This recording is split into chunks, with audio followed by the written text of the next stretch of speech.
Assalamualaikum warahmatullahi wabarakatuh. Teman-teman yang dirahmati oleh Allah Subhanahu wa taala, pada kesempatan yang baik ini saya akan mengajak antum untuk melihat bagaimana kondisi kuburan Rasulullah sallallahu alaihi wasallam dari dekat.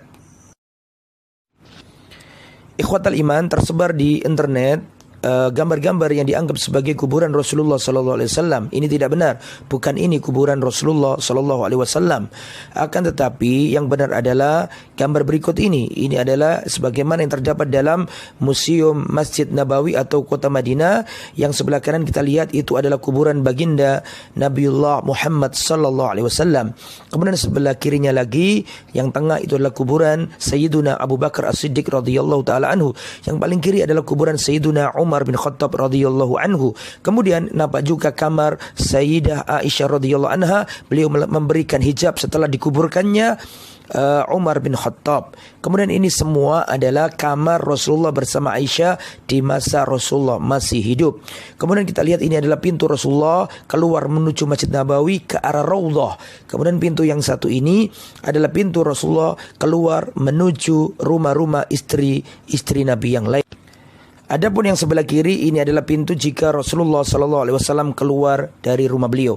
Adapun yang paling kanan kita lihat itu adalah jendela yang kalau dari luar jika kita melewati makam Rasulullah, di tempat itulah kita mengucapkan salam kepada Rasul, Abu Bakar dan Umar radhiyallahu anhum ajmain. Ikhwatal iman yang dirahmati oleh Allah, inilah posisi dan kondisi makam Rasulullah dan kedua sahabat beliau yang mulia. Semoga kita dipertemukan oleh Allah Subhanahu wa taala dengan mereka semua, Rasulullah dan sahabat Muhammad sallallahu alaihi wasallam. Semoga bermanfaat info ini. Wassalamualaikum warahmatullahi wabarakatuh. Mengenai makam Nabi sallallahu alaihi wasallam di Masjid Nabawi, ya, asalnya itu adalah rumah Nabi, rumah Aisyah radhiyallahu anha, dan rumah terpisah dengan masjid. Rumah terpisah dengan masjid, ya. Masjid punya keutamaan. Dan qadarullah Nabi SAW meninggal di rumah Aisyah. Dan dalam hadis, annal anbiya dufinu haitsu matu. Para nabi dikuburkan di mana mereka meninggal dunia. Karena Nabi SAW meninggal di rumah Aisyah, akhirnya dikubur di situ. Dan itu berjalan puluhan tahun. Masjid beda dengan apa? Masjid beda dengan kuburan. Dan itu rumah. Sehingga rumah tersebut tinggi. Ya, memang tinggi asalnya. Masjid Nabi tidak, kuburan Nabi tidak tinggi. Yang tinggi rumahnya siapa? Rumahnya Aisyah. Itu berjalan puluhan tahun.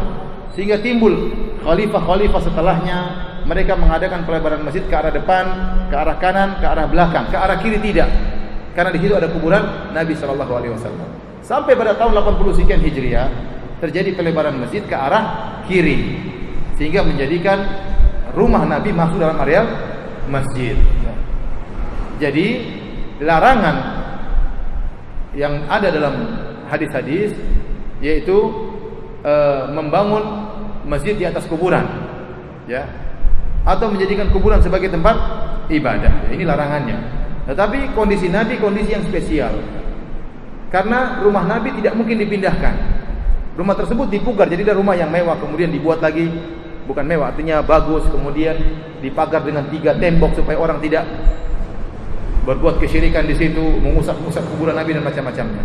Jadi tidak mungkin Masjid Nabawi dipindahkan, tidak mungkin kuburan Nabi juga dipindahkan karena Nabi harus dikuburkan di situ. Masjid Nabawi enggak mungkin dipindahkan, kata Nabi, "Man salatun fi masjidi hadza", salat di masjidku ini. Dan asalnya itu bukan masjid. Buktinya apa? Aisyah kalau haid tinggal di situ. Itu bukan masjid. Rasulullah SAW menggauli istrinya juga di situ. Itu masjid tidak boleh kalau masjid. Berarti itu bukan masjid hukum asalnya. Cuma terjadi pelebaran, akhirnya rumah Nabi masuk dalam area apa? Masjid. Namun pada hakikatnya dia bukan masjid sebenarnya. Jadi tidak bisa dijadikan dalil karena kita katakan ini punya kekhususan. Ya, oleh karenanya keberadaan secara zahir dalam masjid. Tapi sebenarnya tidak bisa dipindahkan karena memang Nabi harus dikubur di situ. Cuma ada petugas yang melarang. Kalau ada yang ingin mengusap-usap, ada yang minta-minta, maka ditegur. Adapun kuburan yang lain, ya, maka bisa dipindahkan. Masjid pun boleh kalau ada kuburan lebih dahulu. Kemudian bangun masjid untuk mengagungkan sang penghuni kubur, maka masjidnya dibongkar, tidak boleh. Cari tempat lain buat masjid. Kalau ternyata ada masjid lebih dahulu, kuburan diletakkan dalam masjid, kuburan yang salah, dikeluarkan, nggak jadi masalah. Ya. Karena memang sejak awal salah. Adapun Nabi sejak awal nggak salah. Masjid sendiri, kuburan apa?